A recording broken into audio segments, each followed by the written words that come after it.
সমাগত পঞ্চায়ত নিৰ্বাচন এইবাৰ যুৱ প্ৰজন্মৰ বহু শিক্ষিত সামাজিক ক্ৰীড়াবিদ নৱপ্ৰজন্মই নিৰ্বাচনত অৱতীৰ্ণ হৈছে, যি দেশৰ বাবে এক ইতিবাচক খবৰ বুলি সৰ্বত্ৰে চৰ্চা চলিছে।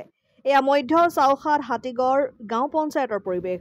উক্ত পঞ্চায়তৰ ২ নং পূব টিয়কৰ আঞ্চলিক পঞ্চায়তৰ সদস্য পদৰ মিত্ৰজোঁটৰ প্ৰাৰ্থী ভাস্কৰ বৰাই সমৰ্থকসকলক লৈ বৰষুণত তিতি তিতি নিৰ্বাচনী প্ৰচাৰ অব্যাহত ৰাখিছে। উল্লেখযোগ্য যে ভাস্কৰ বৰা এগৰাকী শিক্ষিত যুৱকৰ সমান্তৰালকৈ এগৰাকী দক্ষ সমাজকৰ্মী।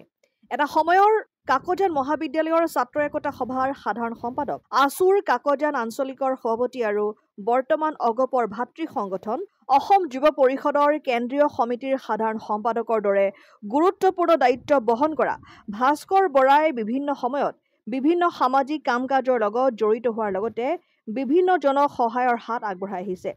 এয়া তেওঁৰ প্ৰথম প্ৰত্যক্ষ ৰাজনীতিত খোজ। সেয়ে এনে এজন সামাজিক যুৱকক প্ৰাৰ্থী হিচাপে এতিয়া ৰাইজো উৎসাহিত হৈ পৰিছে। ইফালে চৰকাৰখনৰ উন্নয়নমুখী আঁচনিসমূহ জনতাৰ মাজত অনাদিকাললৈ বৰ্তি থাকিবলৈ মিত্ৰজোঁটৰ পক্ষত ভোটাধিকাৰ সাব্যস্ত কৰিবলৈ আহ্বান জনাই ৰাইজৰ আশীৰ্বাদ বিচাৰিছে যুৱক প্ৰাৰ্থী ভাস্কৰ বৰাই। চৰকাৰখনৰ জনমুখী যিসমূহ আঁচনি, সেই আঁচনিসমূহ আৰু অধিকভাৱে ভোটাৰৰ ওচৰলৈ বা ৰাইজৰ ওচৰলৈ লৈ যাবৰ কাৰণে আমি চেষ্টা কৰিবলৈ বদ্ধপৰিকৰ। সেই প্ৰতিশ্ৰুতিৰে আমি নিৰ্বাচনটোত অৱতীৰ্ণ হৈছোঁ।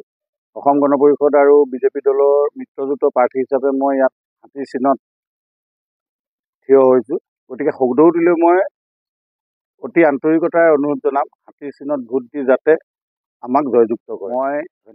মই ছাত্ৰ সন্থাৰ দায়িত্বটো আছিলোঁ। কাকজান আঞ্চলিক ছাত্ৰ সন্থাৰ মই সভাপতি আছিলোঁ। জিলা ছাত্ৰ সন্থাৰো দায়িত্ব লৈছিলোঁ। তাৰপাছত মই এই অসম গণ পৰিষদ দলত জইন কৰিছোঁ। এতিয়া বৰ্তমান মই অসম গণ পৰিষদ দলৰ ভাতৃ সংগঠন যুৱ পৰিষদৰ কেন্দ্ৰীয় সমিতিৰ সাধাৰণ সম্পাদক। সাংগঠনিক কাম বহুত সৰুৰে পৰাই কৰি আহিছোঁ, ৰাইজৰ কাম কৰি আহিছোঁ। সমাজৰ বিভিন্ন অনুষ্ঠান প্ৰতিষ্ঠানৰ লগত জড়িত হৈ ৰাইজৰ সেৱাৰ কাৰণে কাম কৰি আহিছোঁ। এইবাৰ প্ৰথম মই নিৰ্বাচনত অৱতীৰ্ণ হৈছোঁ। গতিকে সদৌতিলৈ এইটোৱে আহ্বান থাকিব, যাতে সকলোৱে চিনি পায় বুলিয়ে ভাবিছোঁ।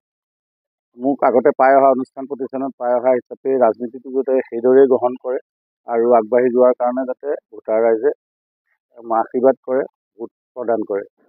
অসম আদিত্য টিয়ক।